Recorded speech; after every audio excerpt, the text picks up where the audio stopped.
Students, biology online classes में आपका हार्दिक स्वागत है। मैं अनीता। आज मैं आपको जीवधारियों का वर्गीकरण या बायोलॉजिकल क्लासिफिकेशन तथा वर्गीकरण की पद्धतियों के बारे में बताऊंगी। चलिए इसमें सबसे पहले देखते हैं जैव विविधता, बायोडाइवर्सिटी क्या होती है। जीव जगत में असंख्य प्रकार के जीवों की उपस्थिति को जैव विविधता कहते हैं।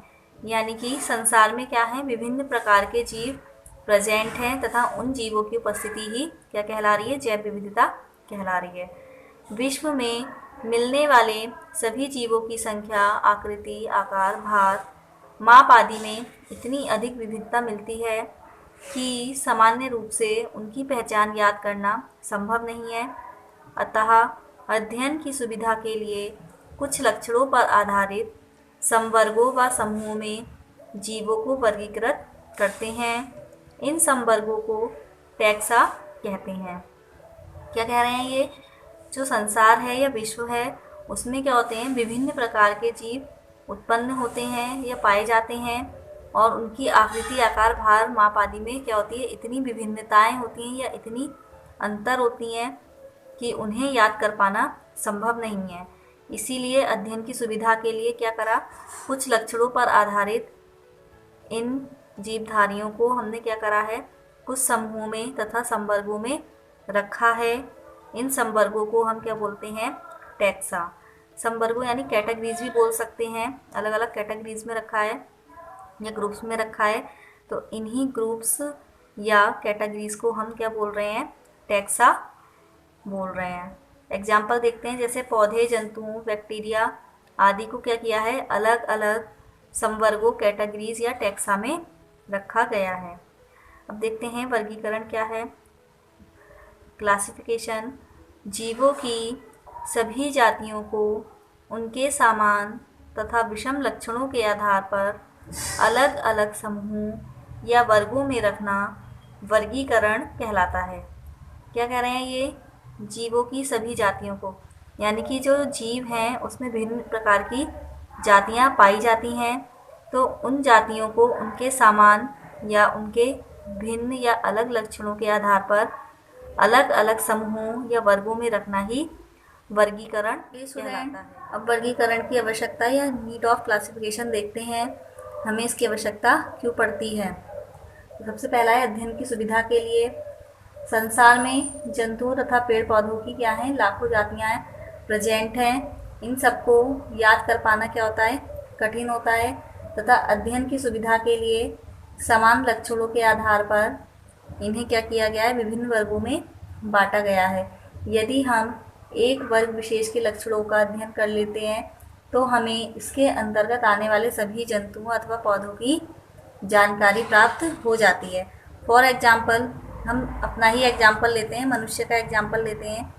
यदि हम एक मनुष्य के बारे में जान लें या एक इंसान के बारे में जान लें तो हम पूरी जाति को पहचान लेंगे। यदि हम एक मनुष्य का लक्षण देखें कि 2 आँखें हैं, तो 1 नाक है, 2 कान है, ठीक है, इसमें पाचन तंत्र प्रेजेंट होता है, ये सारी चीज़ें यदि हम एक मनुष्य की देखेंगे तो हम एक मनुष्य के बारे में जानेंगे तो क्या होगा, हम सभी मनुष्यों के बारे में जान लेंगे। तो इसी प्रकार से क्या होता है, जो सेम लक्षण होते हैं इसके आधार पर क्या किया गया है, इन्हें वर्गीकृत किया गया है। तो उसमें वर्गीकृत जो प्लांट्स होते हैं, यदि एक प्लांट्स के बारे में हम जान लेंगे तो उसमें प्रेजेंट सभी प्लांट्स के बारे में हमें जानकारी प्राप्त हो जाएगी।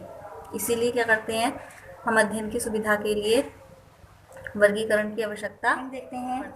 जैव विकास के प्रमाण के लिए, जैव विकास के प्रमाण के लिए कैसे आवश्यक है, जीवों के वर्गीकरण से ही क्या होता है, हमें पता चलता है कि सरल संरचना वाले जीवों से जटिल संरचना वाले जीवों का क्रमिक विकास हुआ है। अतः इससे क्या होता है, जैव विकास के प्रमाण के लिए भी हमें हेल्प मिलती है, उसमें आवश्यकता पड़ती है। तीसरा देखते हैं, नए जीवों की खोज के लिए जाति वृत्तीय ढंग से किए गए वर्गीकरण में क्या किया है, कहीं कहीं पर अज्ञात जीवों की कमी दिखाई गई है। अतः इस आधार पर जो जीव वैज्ञानिक हैं क्या करते हैं, नए जीवों की खोज करते रहते हैं। चौथा है संग्रहालयों में जीवों के रखरखाव के लिए, जो वर्गीकरण के आधार पर क्या है, विभिन्न जंतु तथा वानस्पतिक संग्रहालयों में जंतुओं अथवा पौधों के प्रारूप या स्पेसिमेन को सुव्यवस्थित ढंग से रखा जाता है। यानी कि वर्गीकरण के आधार पर ही हम क्या करते हैं, संग्रहालयों में जो जीव जंतुओं के स्पेसिमेन होते हैं उन्हें हम रखते हैं, उसी के आधार पर क्या करते हैं, उनका अध्ययन करते हैं। 5वां है अनुकूलन ज्ञान के लिए।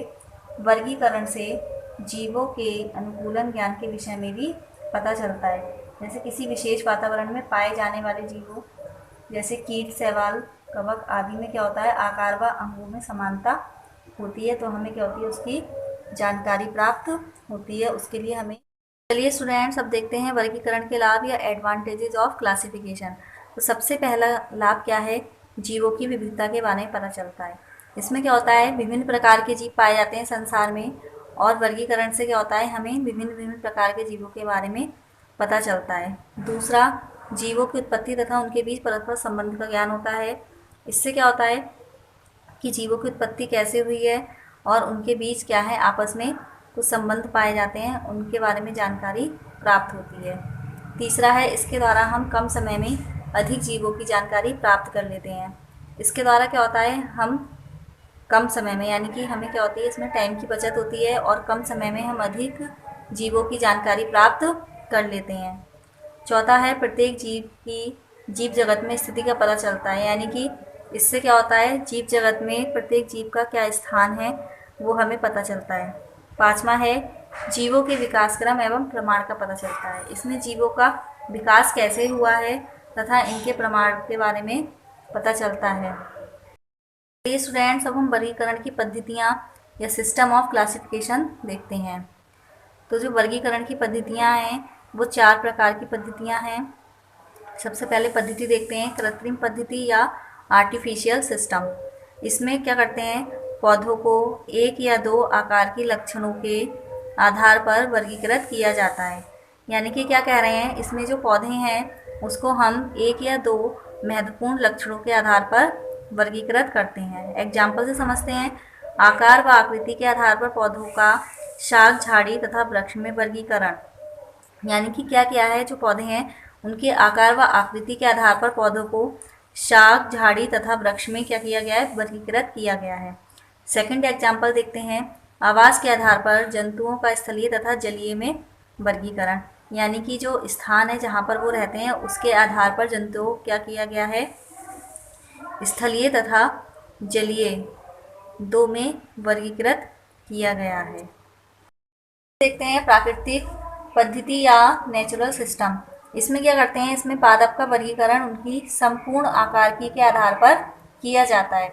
इससे पहले वाले वर्गीकरण में क्या कर रहे थे, इससे पहले वाले वर्गीकरण में केवल 2 लक्षणों को लेकर, 2 महत्वपूर्ण लक्षणों को लेकर वर्गीकृत किया जा रहा था। इसमें क्या कर रहे हैं, कोई भी जीव या जंतु है उसका क्या कर रहे हैं, सभी लक्षणों को लेकर, उसकी पूरी संपूर्ण आकारकी को लेकर इसमें वर्गीकरण किया जाता है।